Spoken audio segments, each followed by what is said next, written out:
What's going on, everybody? Welcome back to the Absolute Auction Podcast. I'm Ryan Miner. With me, Adam Segal. Adam, we're wrapping up the season here. Season 3 is wrapping up, and we're doing our favorite episode. We are doing flag plants. And as we know, it's how Fantasy Receipts feels about flag plants. He's anti-flag planting type of thing because it's just what the fantasy community does to try to get whatever. I have no idea. But this is our viewpoints. These are players we like, and we don't care what Fantasy Receipts has to say because this is our thing. So, as always, follow Adam at Always Auctions on X. Follow me at RyanMiner_FFB. Follow the show at FF Auction Pod. And if you guys have any questions or you got any drafts coming up, which we've been getting plenty of emails on those, email us at absoluteauctionpodcast@gmail.com. So, Adam, the football season started for me yesterday, actual Little League football. So, I was there all day Sunday. What was it? From probably about quarter to 9 in the morning till about, I think I got home around 7. So it was a long day. Yeah. And my son, he plays on JV, so he starts at 2. And I got his game up here. He actually does a huge play here. So let me see if I can grab it. So he's number 21 right here, if you can see that circle. Playing outside linebacker. Uh-huh. Watch this play here.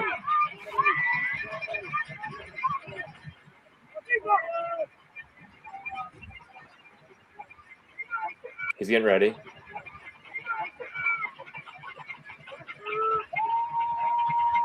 Quarterback's got the play already called. You got a nice eye to the flat. Boom. Oh! Intercepted for a big 6. That is awesome. And as you heard, the crowd was roaring, and I was roaring. I think I ran just as fast down the sideline as he did because I was so for him because his dream has always been to get a pick 6, and he finally did it, at the ripe age of 12.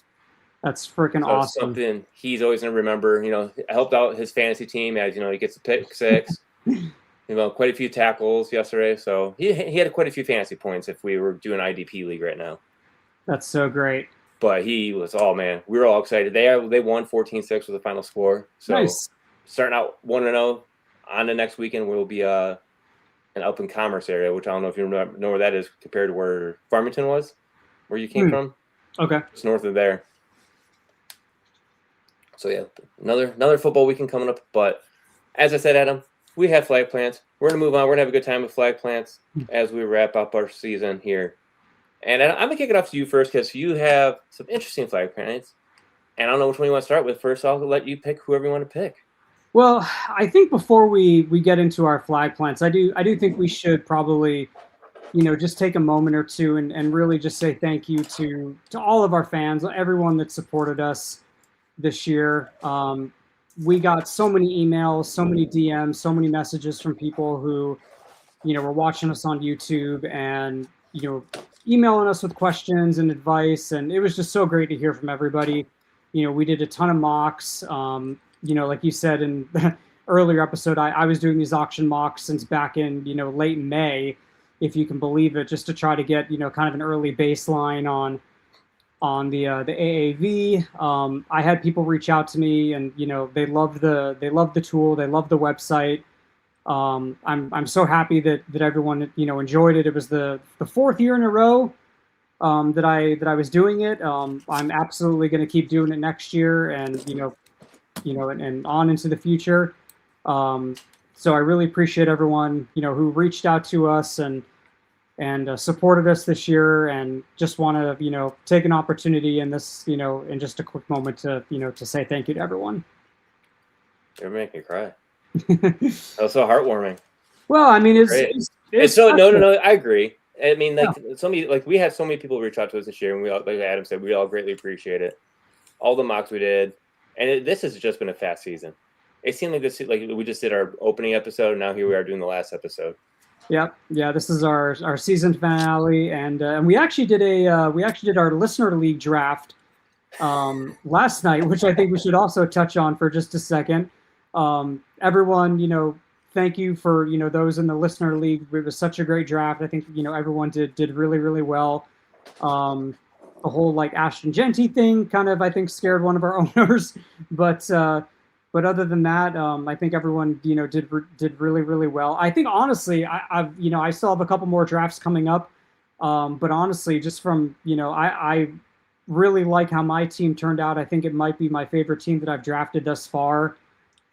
Everyone did really, really well. There were some great values. One just off the top of my head, I think like it's a super flex draft. And I think Bo Nix ended up going for like something like super cheap. Let me see if I can pull it up. I think he ended up going for like where is he on my on the board here? Oh, here he is. Yeah, $16 for Bo Nix. Plantano Power got him for 16. That was like just an incredible deal. So shout out to him for doing that, locking that in, and just it was just a fun draft, and I'm really looking forward to this season. What was your draft, Adam? Because I'll tell you mine after you tell me yours, because mine's kind of funny, and you're gonna love it. So I actually got two guys that are actually on my flag plants that I'm going to talk about later. So a little teaser for that. But super flex, my quarterbacks, I got Jared Goff, Baker Mayfield, Geno Smith. Pretty happy about that. I really like Baker this year. Running backs, I got Jared Cook, Chase Brown. And for my wide receivers, I got Amon-Ra St. Brown, Chris Godwin, Parker Washington, and two tight ends, Dallas Goedert and Juwan Johnson. And in my flex, Josh Downs and possibly like Rachaad White, Jalen Coker, a couple other guys down the list. But pretty happy overall with my team. That is a pretty good team. My team, I was actually quite surprised because when I left football yesterday, my phone was down to like under 40%. And then usually on Sundays, we usually go to my parents' house for dinner. So I got my phone on me trying to do the draft. Mm-hmm. And you know how the app works sometimes. Yep. It frees up on you and it says like nominating. And I'm like, what do you mean we're nominating? I'm like, there's no one there. I hit refresh and then next thing I know, I'm out. I ended up bidding on Jalen Waddle so many times I didn't realize I was hitting it. Because I think I was just trying to hit refresh and I kept hitting nominate. Or I guess I must have just hit him. But it was fine because after that, my phone died. So, phone's dead. My son has the Sleeper app on his phone. And he has all my teams on it. So, I told him, I go, hey, man, how much money's left? He's like, well, you can max bid like $5 on, or I think I had like maybe $15 max I could bid. Okay. He's like, oh, DJ Moore. We're going to get him. So, he gets him. What'd he pay? 16, I think, for him. Okay, so I must have had more money than I thought. So, I was really trying to aim for more of a QB2. And that didn't work out well. Oh, 12 for DJ Moore. Okay, so he got 12 for DJ Moore, and then he got George Kittle for 5. Mm-hmm. He was like, well, you needed a tight end, so I just put max bid 5. And I'm like, thanks, dude. That works for me. We'll do it. But I look at my team overall, and I'm like, I think I can make this work. I actually kind of like it, being a PPR league. Yeah. I have Jaden Daniels, which was a quarterback I wanted, especially with it being a 4-point per passing touchdown. Mm-hmm. I was more aiming for the rushing upside quarterbacks. Kyron Williams, because I think Matthew Stafford's going to falter. He's going to go from that 7.7 touchdown rate down to more back to where he should be. So I think Kyron Williams is going to go up. Yep. I've talked about Kyron all year long. I really like him this year. DeAndre Swift, because it's just the Bears offense, and I feel like if you don't have a good pass catcher, you might as well get him. He's guaranteed to get the ball. Jamar Chase, which was what one player I really wanted. Mm-hmm. And while we were doing the draft, I was trying to get Burrow, but I dumped him on someone who didn't need the third quarterback, but now he's got Burrow. I think he had what else did he get? Lamar Jackson and someone else. Yeah. So I mean, it's okay. Malik Neighbors as my wide receiver 2. Jalen Waddle as a 3. And my flex DJ Moore, Aaron Jones, and then my favorite quarterback that I said never to draft, even if it was like a QB3, and Kirk Cousins. So yeah, that's my flex quarterback. So that's going to be fun. Looking forward to see how the season goes. Yeah. But yeah, it was a fun draft. I mean, a lot of commenting on there. I was laughing, especially once I saw the final slate of my team. I'm like, oh man, I really went like studs and scrubs.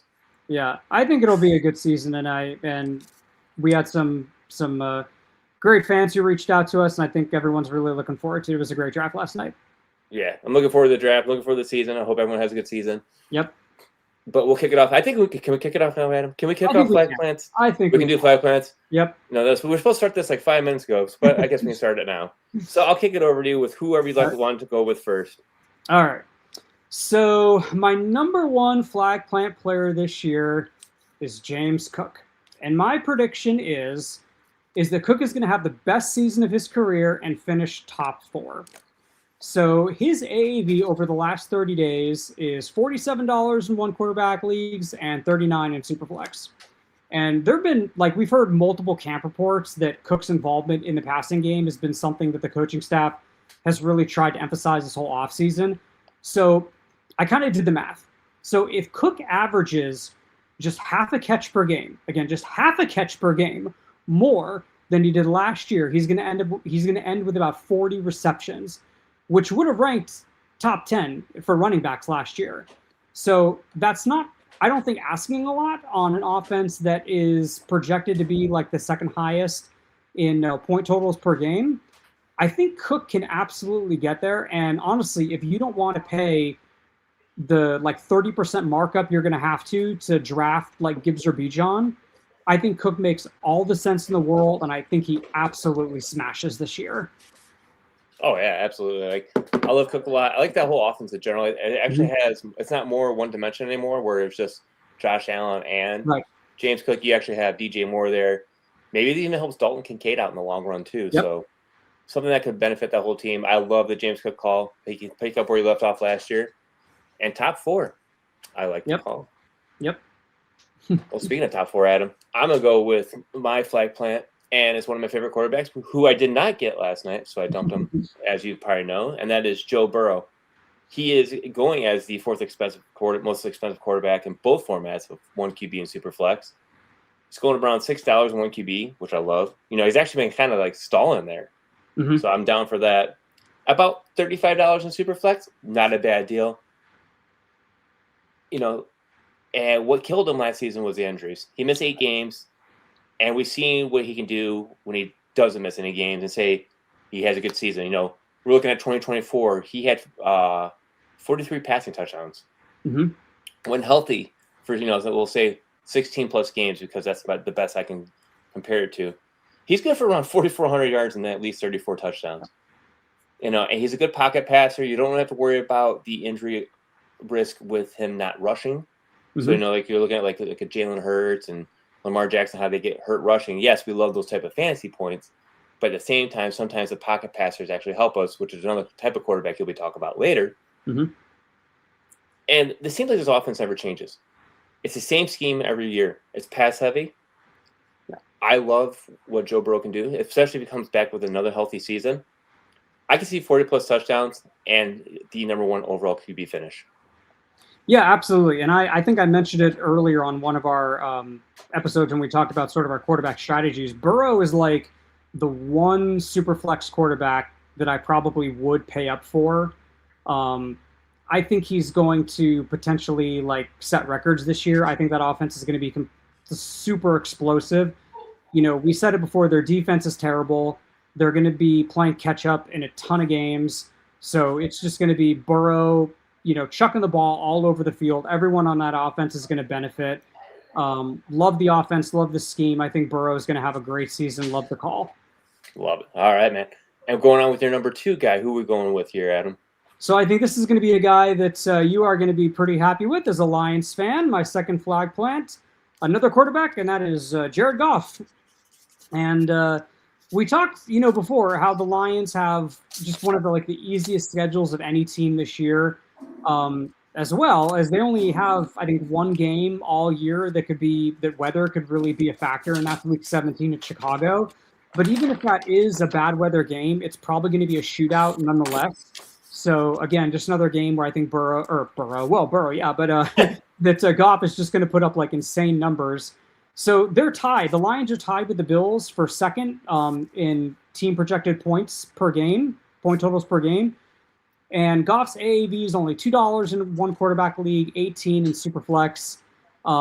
And I think that, my prediction for Goff, I think he's going to match his career high. I think he's going to be in, another top 6 quarterback finish for fantasy. Everything is just set up for that offense to be great for fantasy. I think the defense will be so-so, which again could lend itself to a lot of shootouts. And I really like Goff this year, and I think he pays just great dividends for auction drafters. Yeah, and like for some reason, I don't know why we never seem to fall in love with him. Like he'll be a top 10 quarterback year after year, and yet here we are, looking at QB 15, QB 16 range for him. Right. I don't get it, and then we keep putting Patrick Mahomes on this pedestal ahead of him. Why? Because they have a better offensive line? Says what? I don't believe it. But no, that could be the homer in me. That's why I love Amon-Ra St. Brown this year. I love Jahmyr Gibbs, Sam Laporta. Oh yeah, they're all going to smash. They're all going to smash. They're all going to be well worth their price in auctions. Oh yeah, you're going to get 100% values on them, and your guys are going to love it. So draft all your lines everywhere that you can. And their defense actually didn't look that bad the other day. So the score might say something different, but what I saw on the defensive end for Moore, I like him. He'd be looking good on opposite of Hodge. So I'll kick it off to my next guy, Adam, and that will be, let's see, Omarion Hampton. And I don't know if you know about how I've been talking about Omarion Hampton, but I've loved Omarion Hampton since the day he was drafted. One, because he was also a Jim Harbaugh guy he tried getting back when he was in North Carolina. Oh, okay. When Hampton was at North Carolina. He chose North Carolina over Michigan. So there was actually an opportunity where he could have went to Michigan. So Harbaugh gets him, and I was all over that. I'm like, yep, he's going to be bell cow back. Najee Harris had nothing to do with it, but Najee Harris did, and it kind of stumped him a little bit. But Omarion Hampton did have a few good games where he actually showed some good bright side. He's a top 10 running back right now in all drafts. And, I mean, it's obvious. He's in the upper 40s in 1 QB and around 35 in Superflex. It's the Mike McDaniel hire. I'm not going to lie. Like, you can't hide it, man. It's that hire that helped boost him up. And I think people are going to say, like, he's going to be overdrafted, or we're getting him at his peak value, where, like, he won't be any higher than an RB8, RB7 type range. He can't finish top 5. I think he can finish top 5. You look what McDaniel did with Devon Achane and Raheem Mostert. He made those guys both top 5 running backs. McDaniel loves to pass to his backs. Last season alone, Hampton had 33 receptions. He was on pace for over 60 receptions. Is he going to have over 60? Probably not, but it possibly could have to say. We'll go around 50, 40 to 50 range. Plus, and that was in the boring Greg Roman offense. So Hampton, I think he has possibility to push RB3 overall. So I'm going to jump you on the James Cook when you say top 4. I'll go top 3 with Omarion Hampton this season. Yeah, and I can see, like, I can envision a path for Hampton where he just, like, falls into the end zone, like, 15, 16, 17 times. I mean, love it. Yeah, I mean, that offense is going to be, I think, super prolific. Hopefully their offensive line stays healthy. I think one of their guys might have just got, banged up a couple weeks ago or last week. Their center. Yeah, so they definitely need to stay healthy in that department. But I think if they can, it's a good offense to invest in. And their defense is good, so that's going to benefit the running backs, even if they do, this, sort of rotation that people have kind of been, thinking they might do. But yeah, I definitely see a pathway for Hampton where he could just fall into the end zone like Henry last year and just get a ton of touchdowns. Even if he doesn't put up like these super gaudy rushing numbers, there is a pathway for him to just score a bazillion touchdowns this year. I could see 1,200 rushing yards out of him easily. Yeah. Like you said, 15 touchdowns. I mean, look at Raheem Mostert had 18 that one season. Right. Devon Achane had 8 with him. Right. So if you get 20 plus touchdowns, I mean, I don't think he's going to get that because they have Kamani Vidal and Keaton Mitchell there. So those running backs are still going to be rotated in, but it's Omarion Hampton's backfield. Yeah. All right, I'm kicking it back over to you. Who is your next flag plant? All right, so this is kind of a combination. I kind of combined 2 because I couldn't really decide. Like, I went back and forth on both these guys, which sort of late tight end I like better. And it was between Dalton Schultz or Juwan Johnson. I really couldn't decide, so I'm just going to talk about them both. But they have injuries to, both teams have injuries to their, wide receiver 2. And I honestly think these guys, Schultz and Johnson, should both be considered some of the best auction values. And 2 players I think are going to, set up just have stellar fantasy seasons. The Saints and the Texans were actually tied for 7th. They were the 7th most pass-happy teams last year. And starting with Schultz, since his time in Houston, he's averaged 94 targets and finished as the tight end 10 twice. Jaden Higgins, who I really liked before his injury, he's gonna miss the whole season. He had 68 targets last year, and I think some of those will absolutely go Schultz's way. And I think even with I don't think Kayshon Boutte is going to factor in a ton. I think he's obviously going to get some targets, but I think Schultz is going to absolutely be the number 2 target earner after Nico. And their tight end depth is almost non-existent. No tight end behind Schultz last year had more than 16 targets. So I definitely think he finishes top 10 again. With Juwan Johnson, he, I think, very quietly finished as the tight end 8 last year. And, Jordan Tyson, he's now injured. He could potentially, he's probably an IR candidate, could miss the first 4 games of the season. He's a major risk injury probably for the whole year. He injured, I think the same hamstring now. He's injured it 4 times in the last 2 years. So there's no guarantee he's even going to be healthy all year. And what's crazy, so Schultz and Johnson last year were both top 10 for tight ends in receptions, yards, snap percentages, team target percentage. So these guys were just off the charts last year. Again, very quietly had great years. I think they're going to again this year. I don't really think anything changes this year, and they're both super cheap in auctions, $1 or $2. And I think, my prediction is they both finish as tight end ones. Well, I was going to say tight end 1. I was like, wow, you're going to push him over Brock tight end Bowers ones. And stuff like that? Ones. Holy crap. Damn. I'm trying to see where I can find him because I don't even see him on a lot of lists. You're scrolling for him. Yeah. So Juwan Johnson. Yeah, go ahead. They haven't projected for finishing I always look at projections to see how far people can be off. Mm-hmm. 67 receptions for 646 yards and 3 touchdowns. I think he easily beats that this year. I would take the over on all those. And then Dalton Schultz. Yeah, he had over 100 targets last year. Well, that's last year. We're talking about this year now, Adam. Well, you got to stay relevant. I don't, like I said, I don't think anything changes. I think these guys are going to smash this year. Some of my favorite late round tight end targets to go after. I think these guys are going to have good seasons.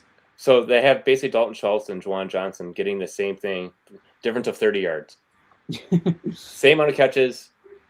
Juwan Johnson getting 676 total yards and 3 touchdowns. Basically being waiver wire tight ends.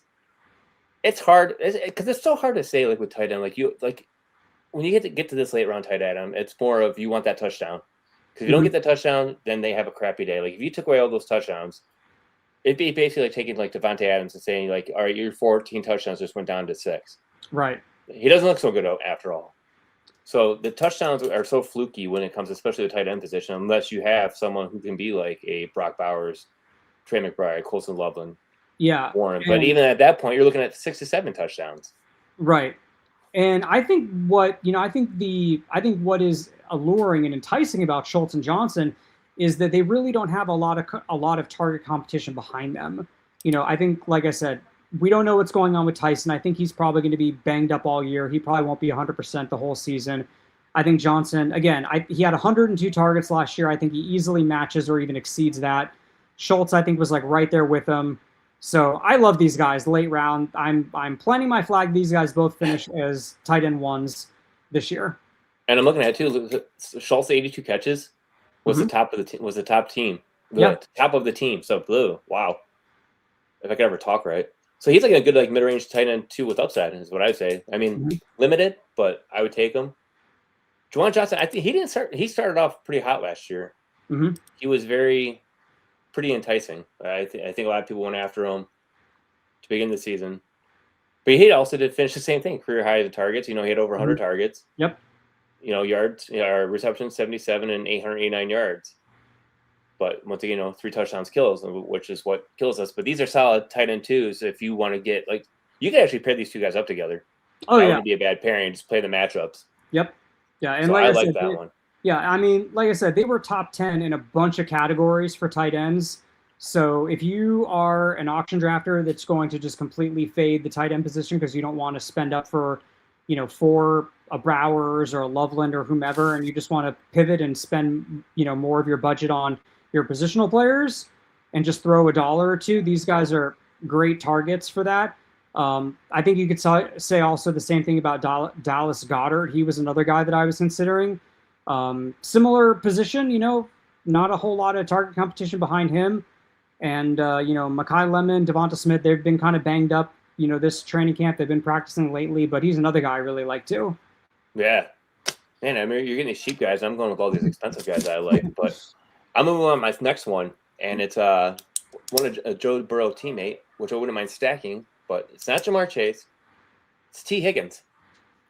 He's going for high 20s, low 30s in 1 QB, and about 20 to 25 in super flex. He's going around like wide receiver 15. Mm-hmm.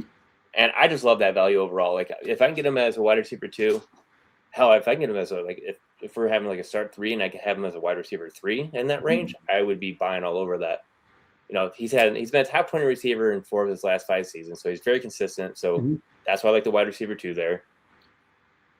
There's no threats outside of Jamar Chase. As I said, with Joe Burrow, like, this offense just seems to be like a mirror image year after year after year. You added Chase Brown, but who are you going to have? Mike Gesicki? Come on. He ain't going to do shit.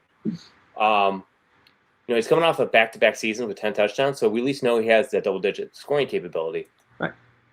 He also has a couple thousand yards seasons, so that could also be another possibility. Another thing I like, too, is that he has a chance to become a wide receiver 1 if anything happens to Jamar Chase. Right. The downside of having Higgins, you have to accept those down games. He's going to have a blow-up game, and then he's going to have a lot of those down games where it's like 5 or 6 points. But for a wide receiver 2 / wide receiver 3, you can get him in that range, I am all over that, and I love T. Higgins, especially if you get him in a stack. I am all about that. Yeah, and, like we said, the Bengals defense is going to be terrible this year. So they're going to have to just be airing it out game after game after game. So their wide receivers are going to be like huge benefit, it's going to benefit them the most. So yeah, I think all the Bengals, like all their skill position players, basically like the big 4, Burrow, Chase, Higgins, Brown, I think they're all going to pay off really well for auction drafters this year. And, Higgins, like you said, he'll have some games where, he might only score 9 or 10 points, but then he's going to have games where he's going to explode for, 18 or 19. He'll be putting up Jamar Chase like numbers for you. So you got to kind of take the, the peaks and the valleys. But yeah, I love all the Bengals this year. Yeah, and like Jamar Chase can get the number 1 cornerback no matter what. So you got T. Higgins on the number 2 / safety. That's a benefit right there. I'm all over that. Yep. All right, and I'm gonna wrap it up with one bonus one, Adam. I know we talked about doing 5 or 6, but I have one bonus one because I could not help it. I could not help myself on this one with this bonus one. Javonte Williams. Oh. The running back for Dallas. I didn't have it on the list because I wanted to add it on after this. We got tremendous value last season on Javonte Williams. Yeah. Like, we got him for steals and draft. It was stupid how cheap we were getting him for. Right now, he's going to RB17 in our mocks overall based on cost. And what is he? He's around $30 in 1 QB, around 20 in super flex. You look at the offseason, and I always like to look at how like the Cowboys do their business because they seem to suck at it. It was just like Javonte Williams was like their signing priority. Like when free agency started, he was one of the top priorities to sign. He signs a 3-year, $24 million contract, which I think he could have got more than that. But you look at his numbers, though, 1,200 rushing yards, 13 total touchdowns. He wasn't a huge receiving threat. But what I like about him, though, is that they didn't add anyone significant to the backfield. Just like, how like we're talking about T. Higgins and Joe Burrow, that offense kind of stayed similar. And they improved their defense significantly.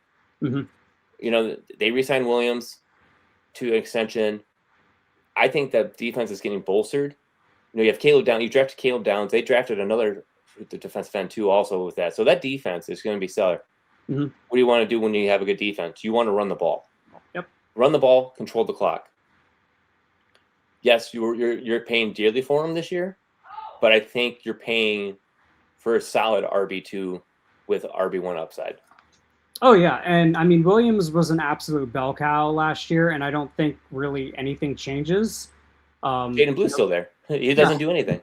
Yeah, I don't think anything really changes this year. I think we should be expecting Javonte to have another outstanding season. He only, I think let me look at his stats real quick. I think he only had one game last year, where he scored like under, I think like 14 or 15 PPR points. And that I think was like week 1.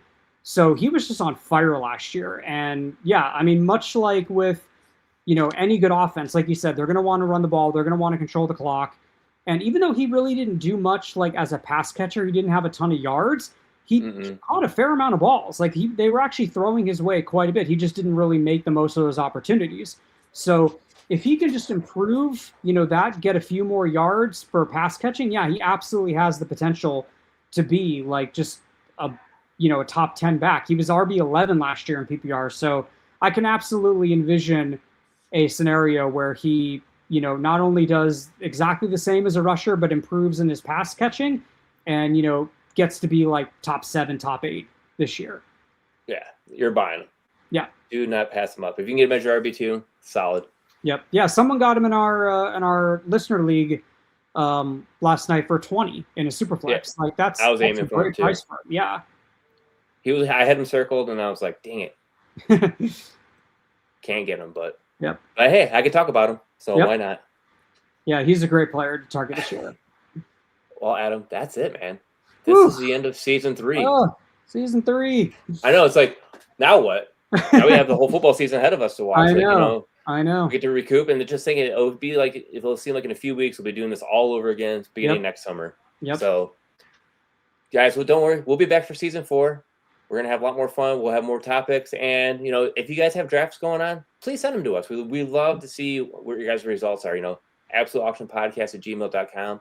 Or if you guys even have any strategies or, trying to figure out how to build your team, email us at absoluteauctionpodcast@gmail.com. I mean, I had one today, Adam, that and I think that this guy, he had his first draft ever. So he's trying to have, he wanted help with, how should he build his team. So I just kind of gave him a quick par sheet. Right. To, show him, what to do. So he loved it. And then he wants to know if we have any merch, but we don't. Maybe next year. Yeah, but hey, we're always here to help. Don't forget to reach out to us if you guys have any questions, and we'll see you guys next season. Yep. Thank you, guys. Love you all.